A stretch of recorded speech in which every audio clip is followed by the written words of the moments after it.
What's up guys, Phoenix here. This video is going to be a hopefully quick updated Princess Doll deck profile, or Sibyl Dolls, whichever one you prefer to call it. I personally prefer Sibyl Dolls because that's its original OCG name and sounds a bit better, but ultimately that's neither here nor there. This video is going to be, a deck profile to address the changes I've made to the deck since the previous deck profile was published. In the duel videos that you've seen me playing, both online and in real life, you've noticed some discrepancies between, the list you saw and the cards that I was actually playing. That's just because I've been changing things many times through testing, coming to my own conclusions of, what I thought was correct or not, based off my original theory, and, then the conclusions coming through, lots of testing.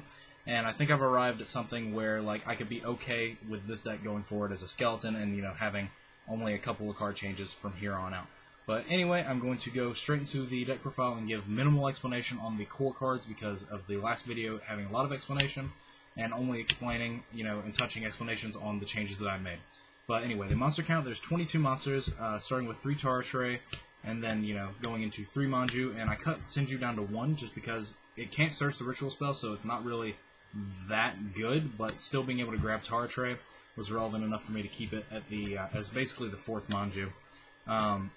And then following that up with a triple Mathematician. Mathematician in a bulb essentially operates like another Manju as well, going into Herald of the Arclight, and as you've seen me use it as a floodgate. But anyway, that's the only 7 powerful normal summons that I want the deck to have. I didn't really want to clog on those. That's another reason why Senju got cut down to 1. The Shaddoll count actually got increased. It was either 7 or 8 before, but now it's at 9. Double Beast, double Dragon, double Squamata, double Hedgehog, and 1 Falco. I added an extra Hedgehog just because I wanted to be able to search more monsters in the mid-game, because, I would end up having to use Hedgehog more than once in most game states that I was finding myself in, as well as being able to have the flip effect to search the fusion spells more readily available to unbrick your hands and get your effects rolling was something that I found useful in testing as well and necessary. If I can find room for a second Falco, I would probably play one, but honestly, I'm kind of fine with 1, just because I'd rather have the deck functioning consistently into Tara Tray than having to play multiple Falcos and stuff like that, just because Tara Tray does it better. Glow Up Bulb for the last tuner, and then the last 2 cards in the monster lineup are double Veiler. I swapped Maxi out for Veiler just because I wanted to cut the trap lineup down, and this functions like a trap while also being a combo card, being a tuner off Soul Charge, which was relevant, a tuner off Call, a tuner you can normal summon in dead matchups, where this wouldn't be useful, as well as Maxi not being useful.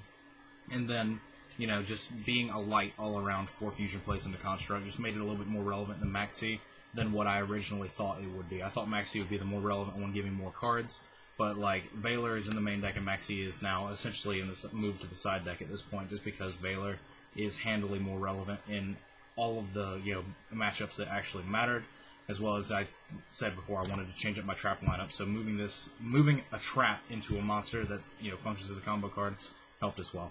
Now there's 13 spells. I have Prediction Ritual to 3 just because I wanted to see it more in conjunction with Senju, Manju, Tara Tray. It contributes to more spell bricky hands, but that's fine. The increased consistency of actually achieving a win condition is was worth it. After it seems to be worth it after the testing I put in. Triple L Shaddoll because it's the best one, and double Shaddoll Fusion. The 3rd Shaddoll Fusion is something that I would put in the side deck for playing against Tellers, BA, or any other deck that just goes to the extra deck a lot.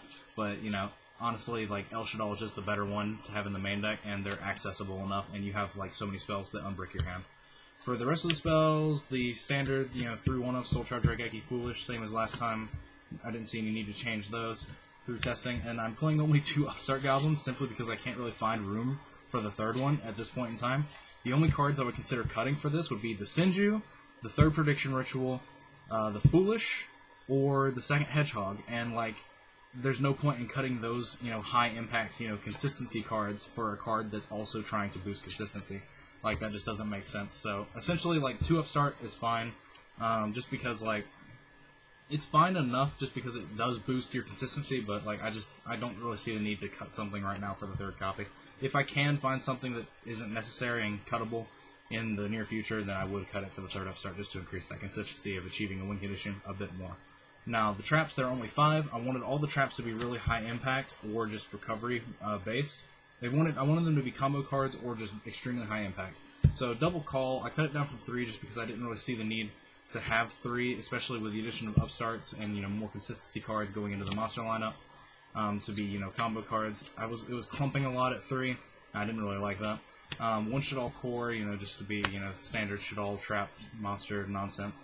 And then the last 2 cards in the deck are actually cards I wish I didn't have to run, but I wanted the only 2 traps that I played to be as high impact as possible, to be a card that I could just flip at any point against Necros or Klee, or even sometimes the mirror match in certain situations, and just win from there. Now, of course, it does shut down some cards in the deck like Manju Senju Hedgehog, but that's only 6 cards at most, whereas your opponent is not going to be able to play if this is a deck that you would even flip it against. So that's essentially the reason behind this. It's the card that's giving me the best result.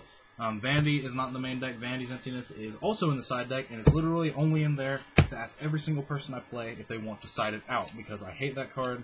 Ultimately, I didn't like it in testing, and I've hated it, as a card in general ever since it went to 1, essentially. But anyway, for the extra deck, because of the increased light count, even ever so slight, I put the 3rd construct back in because I was needing it a lot more. And then there's still 2 Winda, 1 Anoyasilis, and 1 Shekanaga. I think these are fine as one-ofs just because of the way this deck operates. You can easily just access all those cards and recur them off of Tara, Trey, Falco, all that. For Synchros, the Trishula Black Rose, which might end up being cut for Leo, I'm not 100% sure on that at this point in time. I've never had to make this and it be game defining.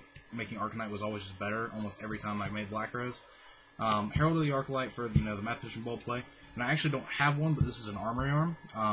I cut Star Eater as the out-to-killer and put Armory Arm in instead, because any monster that's 2,500 attack points plus that you can summon, Tara Trey, Construct, Anoyatilis, Shekanaga, cards like that, you could just Mathematician in the Bulb, make Armory Arm, and throw it on that, and that gets over Killer a lot more efficiently than Star Eater could, because it was a lot easier to make Armory Arm than it was to make Star Eater. As well as the fact that it was really hard to kill them on a turn that you were making Star Eater to get over towers, and then you're having to deal with their Pendulum Floods on the following turns. So at least Armory Arm did a healthy dose of burn damage, which made it a bit easier to kill them, which I found very relevant. But anyway, the last 3 cards in the extra deck are 3 rank 4s, Castel, Exciton, and Augusto Emerald. I ended up cutting Dweller, just because I like this card a bit more in the long game. But you can swap this for Dweller. It's not necessary to run Emerald. I feel like resetting your resources in this kind of deck. Personally, for my own personal preference and playstyle and the way I like to play this deck, I like Emerald being in the deck rather than not, just because I like to put back my Shaddoll cards. I like to put back the Prediction Princess and stuff like that. But anyway, that is all for this deck profile. It's just a quick update, like I said, just explanations on what was changed. And overall, that's essentially it. This is kind of the deck that I'm going to be working with the most moving forward in terms of how this deck is functioning, because it's been giving me amazing results. And like I said, I wish I didn't have to play Mistake, but that's kind of how the cookie crumbles in this current format. But anyway, as always, guys, thanks for watching. Comment, rate, subscribe if you like the video. Drop a like down below. I've got links to both my Facebook pages, my personal Facebook page and my Facebook fan page are in the description below. Go to both of those, do the appropriate actions with both. The fan page is usually for where I announce Yu-Gi-Oh related stuff, or ask questions, trying to maybe get some discussion going between different people. My personal Facebook page is where if you want some one-on-one discussion with me or asking me a specific question, that is the place to do that, as well as I just do random shit on my personal Facebook, because that's what you do with a Facebook. But anyway, if you could, click an ad if you have not. I would greatly appreciate it. It helps me make money, and there's no reason to lie to you guys about that. But I would not be offended or take it personally if you decided you didn't want to. It's completely up to you. But anyway, that is all for this video, and as always, guys, take care.